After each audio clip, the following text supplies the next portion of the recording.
guys, it's your girl Chinchilla. Welcome to my page of Female Rap Truth, bringing you another episode of the Truth Boot. Only the truth you already know. So I hope everyone is doing good. I hope you have your rice and peas, because you know me, a Jamaican, so I hope you have your rice and peas. And for the American, I don't know, I hope you have your mac and cheese, you know, your fried chicken. But today, guys, we're gonna get into some things. We have Cardi B in the Truth Boot. We're gonna discuss her sophomore album and her clapping back about going on tour, and also Nicki Minaj. They're saying that your girl don't write, the queen has a ghostwriter. But guys, stay tuned. Let's get right into the video. Welcome, beautiful people. Welcome to my channel, the Female Rap Truth. Before I get into this video, please like, subscribe, and share. So guys, welcome back. Yes, so it's mental check-in. It's Sunday. I hope you guys doing good. You good over there? Okay, perfect. Let's get right into the video. So guys, we're gonna talk about Nicki Minaj today. On Twitter, they're saying yes, the queen has a ghostwriter. We all know Nicki Minaj is very big on writing her own raps. Now this is coming from the accusation of Lotto and Barty Gang fan base, because Lotto songs has been leaked.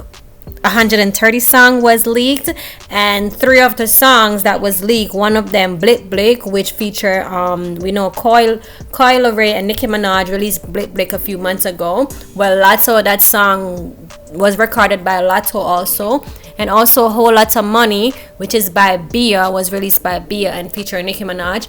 That song was recorded by Lotto also. So there's been a debate on social media about these rap girls capping about writing, and they're not writing their raps. We already know that Miss Belcalis, Miss Cardi B, she does not write her raps. We already know that. Lotto, she's very big on her writing. She talk about writing, but now we come to find out that she's not writing at all. And then we have Bia, which is very big on her writing also. Come to find out that Bia, she writes, but she doesn't write every song. So now they're spinning the narrative and saying that Nicki Minaj has ghostwriter. Now guys, we have seen countless of video with Nicki Minaj in her documentary, writing her own raps, recording in the studio, and also going off on social media from the beginning of her career. She said that she don't want no man write for her. Of course, not saying that she can't get some help with her hooks or a few verse. Yes, that do happen, because it takes a village to raise a child, right? So, and great minds, when they come together, you know, they create magics. So of course that is gonna happen in the industry. You know, back when Nicki Minaj and Safaree was broken up, Safaree took to Twitter and Instagram, and that's where the narrative came from, where you were saying that he's the one that's been writing for Nicki Minaj, and that been holding on to her forever from they break up. So that's been a narrative. But guys, we all know Nicki Minaj writes her raps. She's very big on writing her raps, and even in the writing credits you see Nicki Minaj name and everything. And if you see other names, it's all about the producers, maybe a person that may help out with a one or a few bars. But there's been so many people in the industry that has come to the forefront that have talked about Nicki Minaj writing her raps. So the fact that they would spin this narrative on social media, when we all know the girls that don't write, it's time for y'all to stop the cap and cut it out. Exactly, cut it out. So let's move on. So we're gonna move on to Atlantic Records. If you guys know, Atlantic Record is a big record that's been sabotaging Nicki Minaj from 2018. They signed Cardi B. Ever since they signed her back in 2017 or 2018, it's just been chaos and trouble. They've been trying to get Nicki Minaj out. Well, there's been busted, guys. It has came out that Atlantic Record is under investigation because they have bought their artists like Roddy Ricch and Lil Uzi Vert and more. I don't know if you know, but Meek Mill's in the beginning of the year, he called out Atlantic Record for their tactics, you know, over Roddy Ricch, because he was managing Roddy Ricch and stuff.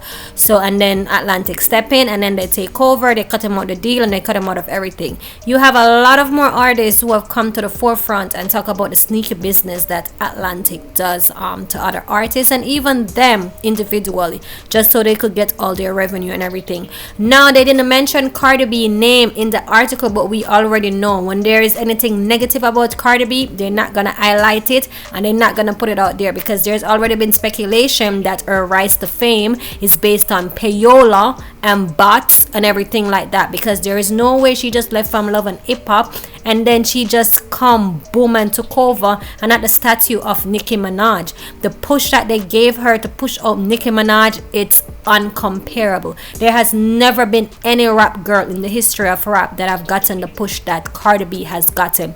But guys, there's a lot more, and then we have Russ. But check out this video for us. But Atlantic Records, they be boosting their streams. Wow, maybe I shouldn't be saying this. Well, it's too late. Yeah, they be boosting the streams because they pay people to micro publish, which basically means, you know, let's say here's 100K and you go put this song on 300 playlists that all have only like 20K followers each. So, you know, how many streams are you getting from each playlist? Not that much, but when you add it up over the whole scope of 300 different playlists or whatever, it's all you know, it's so they do the same thing with followers where, you know, they all band up together and they, you know, these people are paying social media agencies $20,000, $30,000 a month to comment, to like, what the fuck. So that's what Russ have to say. So Atlantic been doing their dirty works for a long time. They've been paying streaming farm and everybody just to get their artists up there to make it seem that their artist is doing better than there actually is. And the reason why they do that is so they can get the biggest bucks for their money, right? For their investment. Same thing with Cardi B. They put in a lot of streams and work. They turn this girl career around.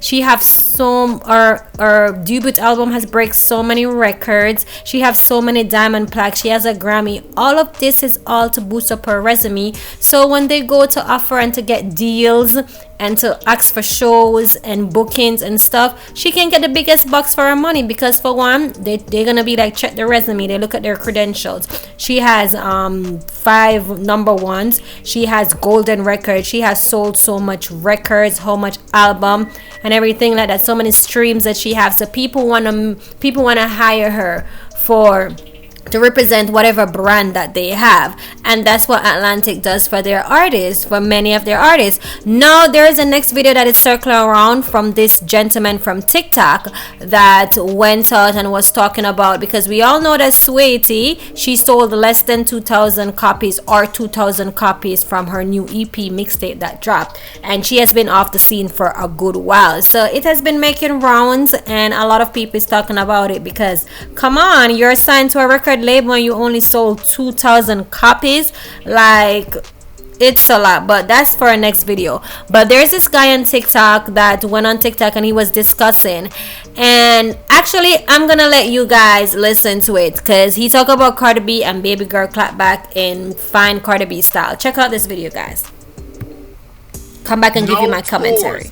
This girl hasn't headlined no tours, but y'all don't bring it up. Like, if we're gonna talk about somebody and their sales and where their career is, keep it even.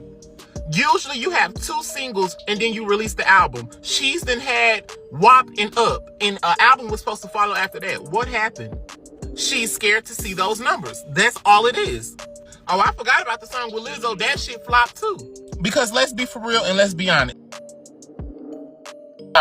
Let's be honest for real. If they're gonna talk about Saweetie, they need to talk about the Grammy nominated rappers, female rappers, right? So of course, in true Cardi B fashion, she respond back to that TikToker along with a few other Twitter trolls.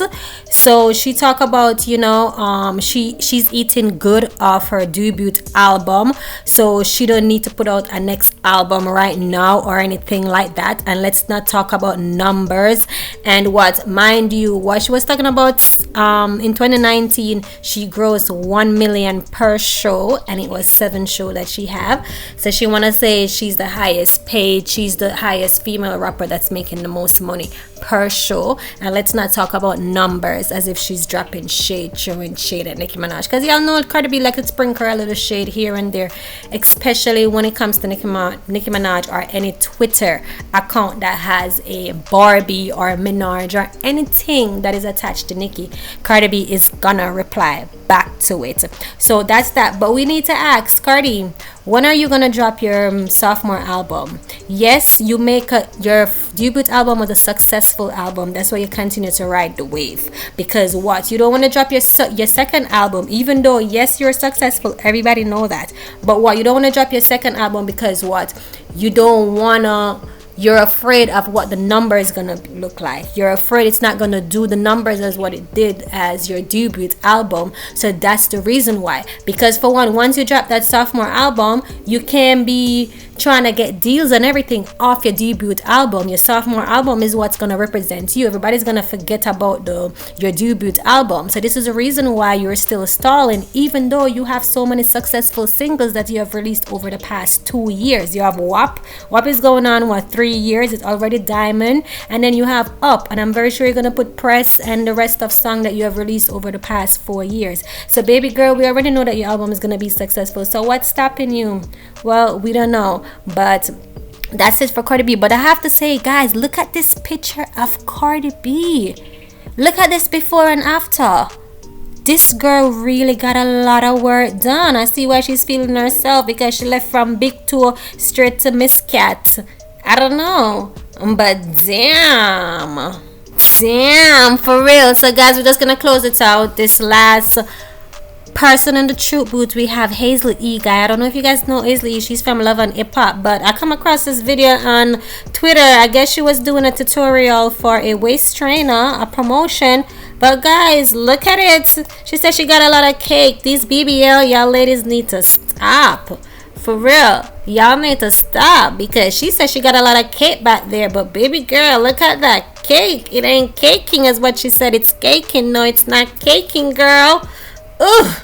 But guys, please remember to like, subscribe, and share. And remember to tell a friend, tell them grandmother, aunt, the uncle, that your girl Chini's over here in the truth booth, and it's hot and it's lit. Okay, so please remember, like, subscribe, and share, and I'll see you in the next video. Mwah.